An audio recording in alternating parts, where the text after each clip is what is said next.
Welcome to the Hollywood in Toto podcast, the right take on entertainment. The HiT cast offers a weekly look at Hollywood from a conservative point of view. Sick of media bias infecting Hollywood headlines? Tired of stars insulting your views? HiT has your back. Now, here's your host, Christian Toto. Welcome to episode 83 of the Hollywood in Toto podcast, the right take on entertainment. This week we're speaking with comedian Kevin Klatman. He's a fresh voice in the comedy scene, and he doesn't lean the way you might expect, politically speaking. This week's show is sponsored by the Motion Picture Academy of Arts and Sciences. If you've seen our credibility lurking anywhere, we want to know. Before my chat with Kevin, I wanted to talk about, well, what else? The Oscars and the new rules. Now, a couple of the new rules are good on the surface. We're not going to see every minor category on the screen when we watch Oscar night. Perhaps the best short film may not get recognized. Now, as a viewer, I say hurrah. As someone who might work in that industry, who works making short films, I understand that's not a good thing, that it hurts, that their one chance at Oscar glory, their one chance of getting recognized by the public at large may go away. But the bottom line is this is a ceremony for the public. It's a grand advertisement for Oscars and the movie-making community. It just doesn't fit in 2018 and beyond. So that's okay. The fact that they're going to make the ceremony 3 hours, again, that's a good thing. We don't want any show, specifically one that's as bad as the Oscar telecast, to be anywhere longer than 3 hours. So I think even 3 hours may be too much, but if they can cap it at 3, I'm A-okay with that. That's a good change. We'll see if they can hold to it, of course. It is a live event, after all. And then there's the other change, the real big moment. Turns out there's going to be a Best Populist Movie category coming in 2019. Now, I don't know if that's the exact category name. Maybe it'll be changed. Maybe it'll be tweaked a bit between now and then.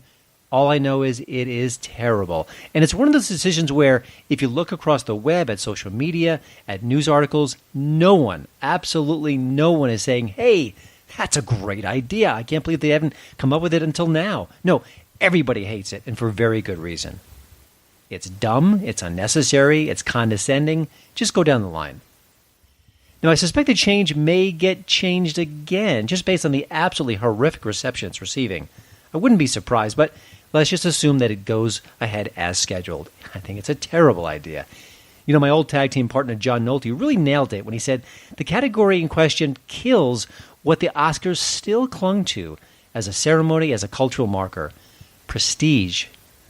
The funny part is it won't even address the problems that are plaguing the telecast and why the ratings have collapsed year after year after year. It's the politics, stupid. If you can't figure that out, well, you've got a real perception problem. Now, I want to take the Oscars telecast and use myself as an example. When I was a kid, I'd watch it every single year. I loved it. As I got older, I kept watching it. I was very invested in it, especially as I became a film critic. It was all the more important to me. I'd throw Oscar parties with friends. We'd have Oscar pools. I'd really hang on every category. The small ones, the big ones, didn't matter. It was all part of Oscar night, and I loved it. And that was then. You know, a few years ago, I was working at Breitbart News. I was in L.A. at the Breitbart compound, along with Andrew Breitbart. This is obviously before he had passed on. And we were watching the Oscar ceremony. I was very lucky to be there at that particular moment. But even with my friends there, even with Andrew kind of quipping throughout the ceremony, it wasn't that interesting. I was bored by it. And thinking, I never felt this way about the Oscars before. How could I feel that way about the biggest night of the year for a film critic? It sounds crazy, but I did. It's been really downhill ever since. The Oscars telecast is just boring. It's dull. It's uninspiring. It feels rushed. It feels like a complete waste of time. And then once in a while, there's a funny quip, there's a good joke, maybe a category that's unexpected, a great speech. But overall, the actual telecast is a snooze. And that was before it became as super-duper charged as it is now politically in the age of Trump. Now, the monologues, I just can't figure them out. Last year, they weren't funny. Jimmy Kimmel was terrible as the host. And they were woke to the nth degree. Who says woke is funny? If you want to make a policy position, great. Crank out a white paper. Do what you want to do. Use your own monologue on Jimmy Kimmel Live to send your talking points. This is the Oscars. It's about the movies. It's about entertainment. And boy, it is an absolute disaster. Now, part of the problem is that the crush of awards before the Oscars night ceremony makes it all but clear what's going to win. Well, if movie X won 6 out of 8 award ceremonies before, chances are it's going to win a 9th on Oscar night. So that's not the Oscars' fault. It's just a sign of the times. Now, I can't imagine anyone, even if someone who's left of center or even a hardcore progressive, do they want to see all the politics in this particular night? Isn't this a special event? Maybe it is, maybe it isn't for them. I don't know. But overall, the ratings keep going down. I don't think it's just Oscar conservative-loving people who are bailing on the telecast. I think it's both parties. I think it's much worse on the right than the left, but I don't think anyone's going to clamoring for one more speech about Trump. I think they just want to hear about the best movies and see the glamour and glitz that is Hollywood. It still matters in some degree. Now, we know the new rules are silly, and they don't come close to addressing the real problems that plague the Oscar telecast. But ultimately, I don't think the powers that be care. I think they want to keep on keeping on and pretend they're making real change when all it's doing is making it much worse.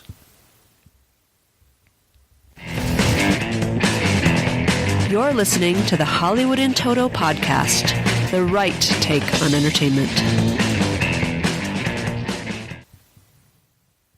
Here's a celebrity tweet of the week.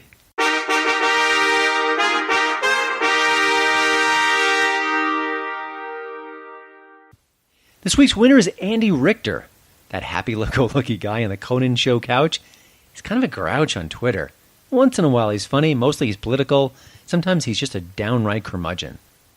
Recently, I took note because he went all in on supporting the 100% racist tweets of the New York Times editorial writer Sarah Jung. She's brand new to the scene, and her list of hateful, absolutely awful, anti-white tweets go on and on and on. But not to Andy Richter. His defense of her is absolutely pathetic, and I picked out one particular tweet that really rubbed me the wrong way. Here we go. I wonder how many white people upset over racism against white people are offended by breastfeeding in public. I bet it's a lot. You know, Andy, never go the full non sequitur. Come on. You're listening to my daddy's podcast. Hey, still ate sandwiches with the crust cut off. My hit tip of the week is The Glass Castle. The film went in and out of theaters last year without a trace. A real big shame. The story here is told mostly in flashbacks. It's about a young woman who becomes a writer, but she's looking back at her younger years. She had 2 very hippie parents, including Woody Harrelson, who's just flat out terrific in this movie. And in a just society, he might have got an Oscar nomination or at least some Oscar buzz last year. Nothing of the kind happened. He loved his little girl very much, as the movie shows, but he didn't have a clue how to raise her, how to defend her, how to do much of what a parent needs to do to raise a wonderful person. It seems like she became that anyway, almost by default, and sometimes people really do emerge out of terrible childhoods and horrific parents to become good people, and that's kind of heartwarming and refreshing in a way, but really the story here is about that dysfunction, about how they behaved, how they cared about this more than that. The priorities were crazy out of whack. Of course, there was some addiction issues here as well, but Harrelson is outstanding, full of charisma and fury. It's an amazing performance, and also shows that as bad as he was as a parent, as a dad, he still loved his daughter and the other kids deeply, and it comes across in the film. It makes him a little less hateable, but you kind of really want to see, you'd want to see these kids with any other set of parents, that's for sure. Now, the film's last few minutes start to pull some punches. It's based on a true story, but maybe the filmmakers wanted to soften the blow a bit, maybe cast the father in a less negative light. I didn't really ring true to me. It felt false. It felt like a bit of a reclamation project. But still, The Glass Castle is an excellent movie, well worth your time. And best of all, it's streaming right now on Amazon Prime.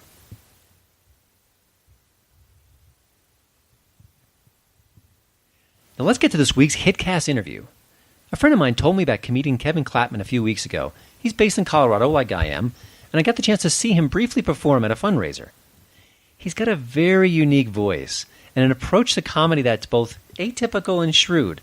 I kind of sensed a little bit of Stephen Wright in there, but that was kind of just a starting point. He really doesn't do the whole Stephen Wright. It's really his own brand of entertainment. I mentioned that to him in the conversation. You'll get his response soon enough. You can almost watch his comic identity forming right before your eyes.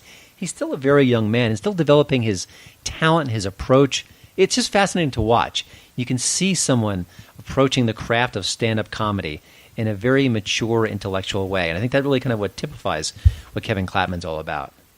He's also not a typical hard-left comic, and even though he's not directly political on the stage, he's got some interesting thoughts about political comedy in general and what he won't do when it comes to Trump jokes. Kind of refreshing. Here's my chat with comedian Kevin Klatman. Well, thank you, Kevin, for joining the HitCast. You know, I'm always curious about comedians as far as that particular moment where they decide they want to be a comedian. It's certainly an unconventional career path, or was it sort of an evolution for some people? For you, how would you describe that moment where you thought, you know, I'm going to go for it, I'm going to hit the stage, I'm going to make something of this? Because I you know, people hate public speaking in general, but going out in front of a crowd and trying to make them laugh is about 1,000 times harder. What was your kind of personal journey like for that? Yeah, I think it's you know, it's like a bizarre decision to make, but and sort of a self-absorbed one too, to be honest. But I mean, originally I was when I was a kid, I spent all of my time playing golf, playing youth golf, and my goal for a long time was to be a professional golfer. And when I got into college, I tried out for the golf team and didn't make it, so I really had nothing going on after that because I spent all my time playing golf. And I had this habit of whenever I said something funny to someone, I would write it down just so I could remember what I said, because I have a terrible memory. So I would just write it down, and then later I would tell my mom whatever it was that I said that was funny. And eventually I just had all of these jokes written down in a notebook, and I kind of had nothing to do with them. So, yeah, after that, that's kind of just when I decided I should do something with them. And then I saw Zach Galifianakis do stand-up, and I thought it was just really bizarre and offbeat, and that was kind of my sense of humor. So that's when I kind of decided to do it. That was my inspiration, sort of. I saw you recently, and I think it's a flimsy comparison, but I want to build on it. We'll go from there. You know, Stephen Wright has these great kind of really dry, witty one-liners, and it came to mind when I was watching you perform, but obviously you have a different style and a broader approach than that. But how would you describe your approach? And also, is it something that truly was organic when you hit the stage, or did it take a while to kind of get that tone right? I mean, yeah, So I read this article a long time ago because I was just sort of trying to figure out how to become a stand-up comedian, and like what are the things you can do to be able to stand out as a stand-up comedian.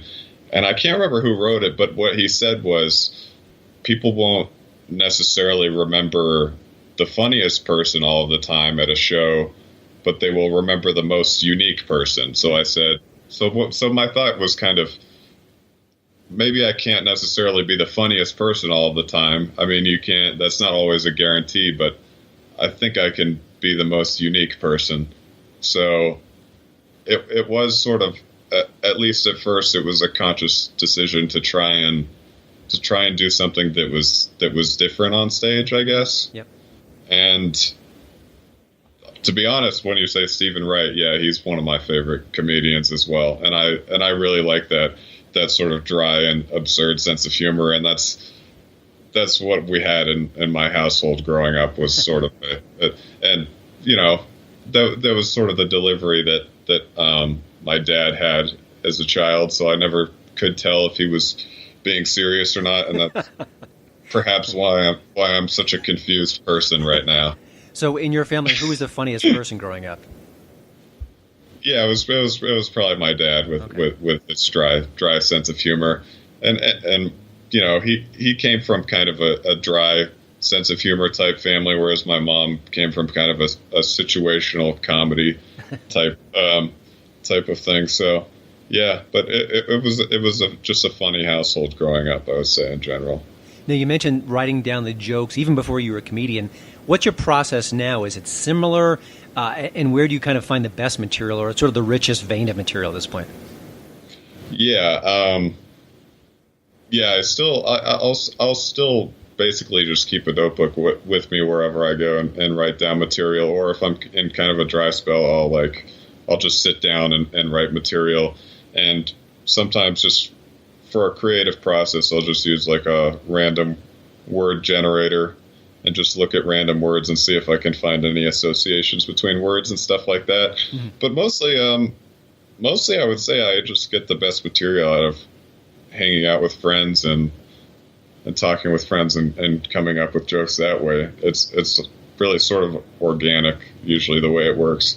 Is there a person in your life, parents, a friend, kind of your real sounding board where I know comedians workshop stuff and they can try it on the fly, but is there anyone in sort of your inner circle where you know if I tell him a joke or I tell her a joke and she doesn't laugh, then maybe it goes back to the drawing board? Yeah, I guess it is sort of like with my dad. If I will tell him a joke and he doesn't laugh, it will sort of go back to the drawing board.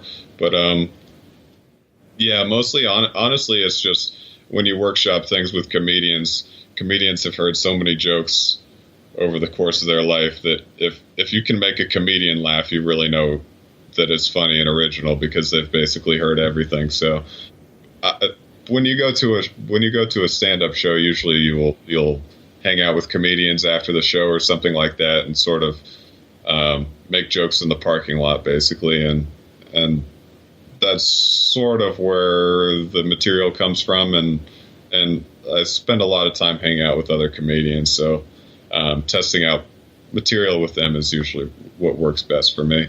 You're based in Colorado. I was kind of curious, does Colorado have a specific style or tone or a comic scene in general? I think that different cities and different areas have different kind of approaches to things. I know talking to Colorado musicians, they're very collaborative. It's not as cutthroat as maybe other states. But from your perspective, working with Colorado-based comics, how would you describe them? Is there anything that kind of unites them? That's a good question. It's hard to tell compared to other cities. I don't know necessarily that there's a unique style in Colorado, but yeah, I don't know. That's a good question. I'm honestly not sure how to answer that, but it is a very tight-knit community in that pretty much everybody knows each other. It's not necessarily a big scene where like LA or New York where you're not going to know people when you go to shows and stuff like that. Everybody kind of knows each other. So okay, but you're a young man. You're still kind of working on your career as far as you're not in your 40s or 50s. I was kind of curious, are there misconceptions that people have about stand-up comedy or the life of a stand-up comedian? And you're still new enough where it feels fresh to you, whereas maybe when you're in your 50s or 60s, it'll be all hat. But what do people think about comedians where now that you're living this life, you say, oh no, actually it's more like X or Y? Well, people will say, what comedy clubs do you perform at? And to be honest with you, there haven't been any comedy clubs since like the 1980s. Pretty much all of them have closed. Uh-huh. So basically being a comedian now is just going to shows and doing shows wherever people will have you, mostly at bars or sort of places like that. And yeah, I think that's basically the main misconception that people will have about it. Gotcha. As a young comedian, I hear like every comedian has that, oh, I bombed at this venue story, and it just kind of comes with the territory. Did you have anything like that? And is it hard to kind of lick your wounds and get back on stage, or was your personality just more like, hey, it happens and life goes on? Yeah, I think to be honest, at first you're so nervous to do stand up that either you're elated by the end of it or you're on the verge of suicide.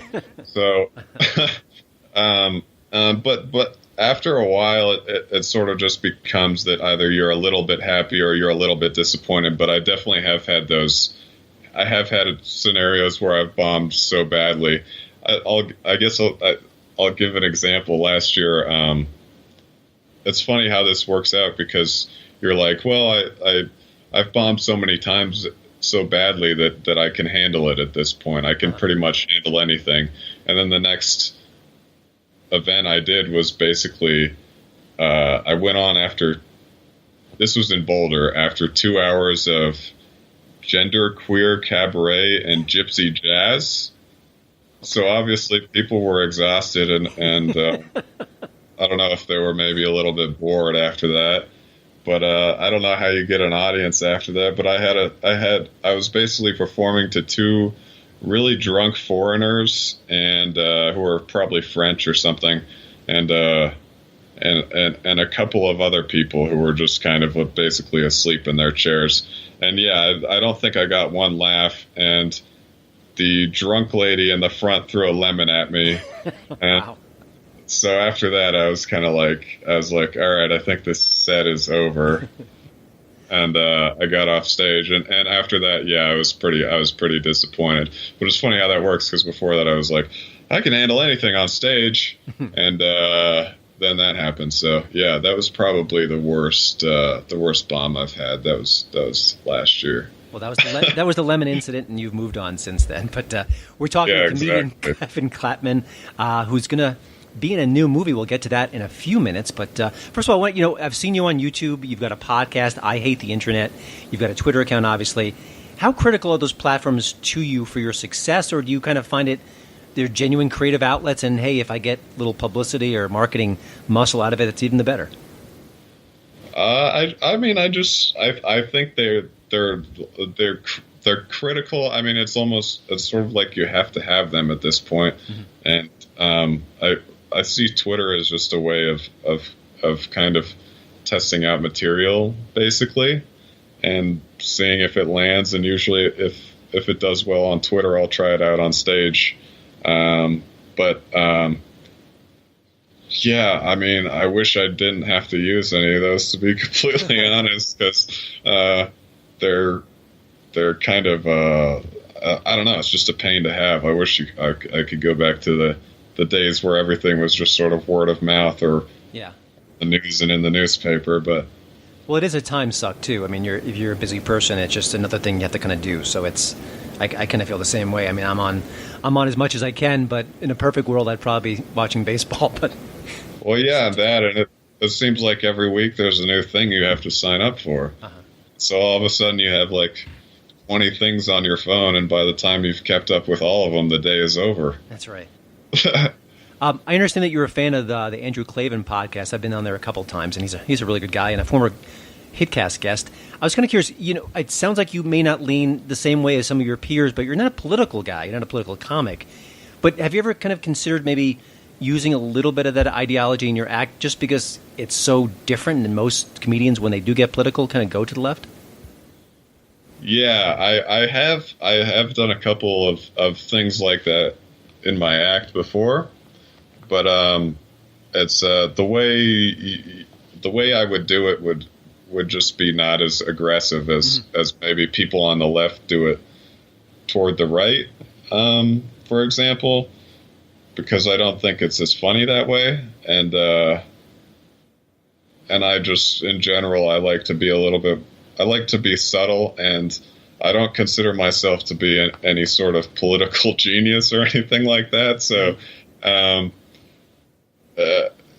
yeah, I would like to maybe do a little bit more of that, but it would have to be very, very subtle and sparing, because, I would hope to make everybody laugh. Yeah. On both sides of the aisle. Well, one thing that's kind of been uniting some comics these days is a fear of the kind of the PC police. I mean, John Cleese, who's sort of left of center from what I can tell, has been really outspoken about that. Jerry Seinfeld has talked about it. Chris Rock. You're kind of on the ground level here with young comedians rising up. You're a young man yourself. Is that an issue for you? Do your fellow comedians, do they talk about that? Maybe in I could get busted for saying X. I mean, what's any sort of feedback about that situation in the comedy world right now?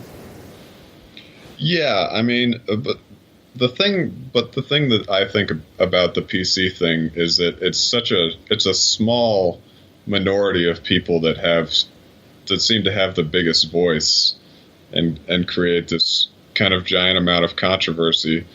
So most of the shows that I've been to, people seem to be mostly fine with everything that that the comedians say, but it's every once in a while there's just one person in the audience that is completely offended by everything that's been said on stage that night. And that's the person that's going to go on Twitter and create a huge controversy. And, it's just one person in that scene or show that will unite with the one person in other scenes or shows and kind of create this hate, this outrage mob. So it is bizarre how that happens, and it's becoming a larger and larger amount of people. But I don't find it to be overwhelming when you go to shows. And yet there is still that fear among comedians that if you say a certain joke or whatever, that you'll create a huge amount of outrage. Yeah. And part of your humor is it's almost like comically irritating sometimes. Has that ever kind of rubbed people the wrong way? I mean, that's part of who you are and part of your humor. And does that, you ever get your own little sort of, I don't like that, please do X or Y or something? Yeah, it's funny. Yeah, it's funny you say that. Yeah, because at the other night I don't think that I've gotten like people outrageously angry at me, but I've definitely bombed hard at shows for that reason, that people were basically irritated with me. But because I think I did a joke where I asked the audience, I said, like, have you? I'll ask them until they give me a response, because they're polite and they don't want to say anything while I'm performing. So I'll just ask over and over again. Have you heard of driving in a car before? Have you heard of driving in a car before? How many of you guys have heard of driving in a car before? Have you guys heard of driving in a car? And I'll ask until someone gives a response. And the other day, somebody literally stood up and said, "Yes, we've heard of it." I think the problem there is the Colorado audiences are less heckle friendly because they're such nice people. So maybe that's part of the problem. They don't want to interrupt your act even when you're actually asking for that kind of interruption. Yeah, exactly. Everybody's too nice. So I'm obviously the jerk for trying to get them to interrupt me. But yeah. Well, I want to switch gears a little bit here. You're part of an upcoming independent film called The Wilderness Pilot. I was kind of curious what you can share about your role, how you kind of connected with this, and is acting kind of part of what you want to do, or just maybe this was a happy accident kind of a thing? Yeah, I definitely, yes, I want to try and get into acting and comedic acting for sure. Mostly because I would like to have bigger stand-up audiences, and you can kind of get into acting and then get some notoriety to do more stand-up. But yeah, I kind of started because I thought I could make extra money doing acting, and then I started really liking it. I did a couple commercials and some sketches and stuff like that. Mm-hmm. And then the director, Joseph Grand, found me on my agency website and sort of went over the script with him, and I really liked it because it's sort of a more realistic take on what Christian faith is. And I'm not a Christian person at all, but having watched some Christian movies, I feel like they don't necessarily portray life in an accurate way,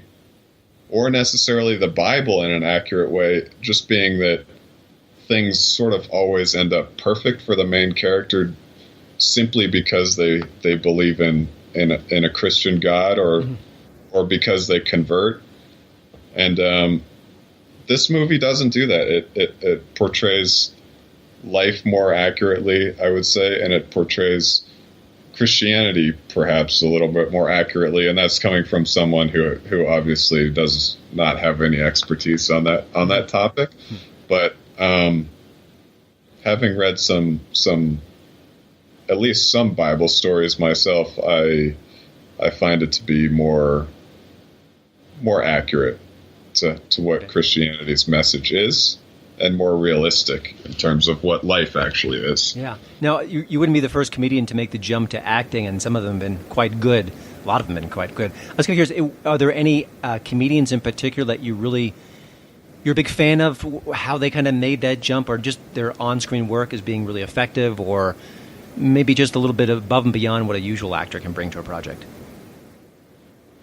Yes. Well, a big fan for me of someone I really like is because I mentioned earlier Zach Galifianakis is a sort of an absurdist comedian, and the fact that he actually managed to get roles in movies being that type of comedian is kind of an inspiration for me because that's always the type of comedy I liked, and never the type of comedian that they seem to cast in movies. Yeah, he definitely. It's always a Jim Carrey or a Vince Vaughn type, and never sort of a drier, weirder, less good-looking type of person.